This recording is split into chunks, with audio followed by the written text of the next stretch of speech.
السلام علیکم ناظرین، سیاست ٹی وی کے عالمی خبر نامے میں آپ کا خیر مقدم ہے۔ میں ہوں محمد شوکت اور سب سے پہلے نظر ڈالتے ہیں سرخیوں پر۔ غزہ میں اسرائیل کے وحشیانہ حملوں کا 1 برس مکمل، اسرائیلی دارالحکومت تل ابیب سمیت مختلف ممالک میں کیا گیا احتجاج۔ غزہ میں اسرائیلی فوج کی مسجد اور اسکول پر بمباری، 24 فلسطینی شہید، اسرائیلی فوج کے لبنان پر بھی فضائی حملے جاری۔ ہتھیاروں کی فراہمی روکنے کی بات، نتن یاہو نے فرانسیسی صدر کے مطالبے کو توہین آمیز دے دیا قرار۔ پاکستان میں پی ٹی آئی اور حکومت آمنے سامنے، اسلام آباد میں کشیدگی جاری، عمران خان کے حمایتیوں نے نکالی احتجاجی ریلی، عمران خان کی رہائی کے لیے لگائے گئے نعرے۔ ٹیسلا اور ایکس کے مالک ایلن مسک نے پہلی بار ٹرمپ کی ریلی میں کی شرکت، ٹرمپ کو ایک عظیم انسان دیا قرار، سیکیورٹی کے کڑے انتظامات۔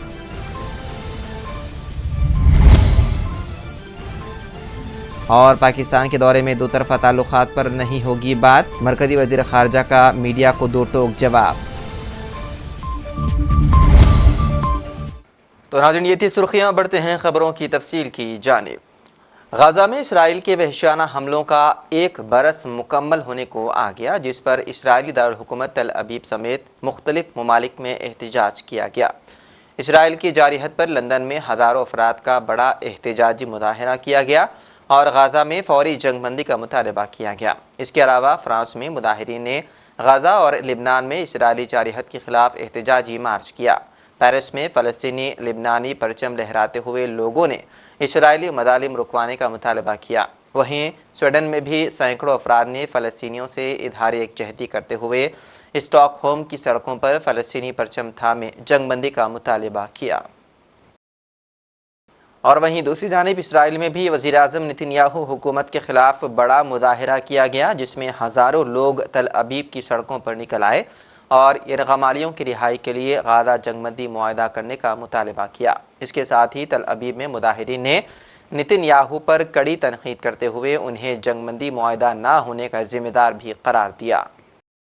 اور وہیں اسرائیلی فوج نے غزہ میں ایک اور صفاقانہ حملہ کرتے ہوئے مسجد اور اسکول پر بم برسا دیے۔ اسرائیلی فوج نے وسطی غزہ میں مسجد اور اسکول پر بمباری کی، جس کے نتیجے میں 24 افراد شہید اور 93 زخمی ہوئے۔ گزشتہ 24 گھنٹوں کے دوران ہونے والے اسرائیلی حملوں میں جملہ 50 افراد شہید ہوئے۔ اسرائیل کا الزام ہے کہ مسجد اور اسکول کو حماس کے کمانڈ اینڈ کنٹرول مراکز کے طور پر استعمال کیا جا رہا تھا، جبکہ فلسطینی حکام کا کہنا ہے کہ مسجد اور اسکول میں اسرائیلی بمباری کے باعث بے گھر ہونے والے فلسطینیوں نے پناہ لے رکھی تھی۔ دوسری جانب اسرائیلی فوج کے لبنان پر بھی فضائی حملے جاری ہیں اور گزشتہ روز اسرائیل نے لبنان کے دارالحکومت بیروت پر ایک اور بڑا حملہ کیا، جس سے کئی عمارتوں کو نقصان پہنچا، مگر تاحال ہلاکتوں اور زخمیوں کی تعداد واضح نہیں ہے۔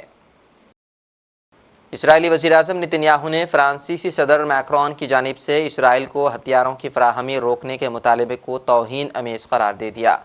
فرانسیسی صدر میکرون کی جانب سے اسرائیل کو ہتھیاروں کی فراہمی روکنے کے مطالبے پر نتن یاہو نے کہا کہ فرانس کی سپورٹ ملے یا نہ ملے، دونوں صورتوں میں ہم جیتیں گے۔ اپنے ایک ویڈیو پیغام میں نتن یاہو نے کہا کہ اسرائیل اس وقت 7 محاذوں پر لڑ رہا ہے، مگر اس کے باوجود فرانسیسی صدر اور دیگر مغربی لیڈرز کی جانب سے اسرائیل کو ہتھیاروں کی فراہمی روکنے کی بات کی جا رہی ہے، جو شرمناک ہے۔ واضح رہے کہ فرانسیسی صدر ایمانوئل میکرون نے اسرائیل کو ہتھیاروں کی فراہمی روکنے کا مطالبہ کرتے ہوئے کہا تھا کہ غزہ میں جنگ کے لیے اسرائیل کو ہتھیار دینے پر پابندی ترجیح ہونی چاہیے۔ فرانس نے اسرائیل کو کسی بھی طرح کے ہتھیار فراہم نہیں کیے ہیں۔ As Israel fights the forces of barbarism led by Iran, all civilized countries should be standing firmly by Israel's side. Yet President Macron and some other Western leaders are now calling for an arms embargo against Israel. Shame on them.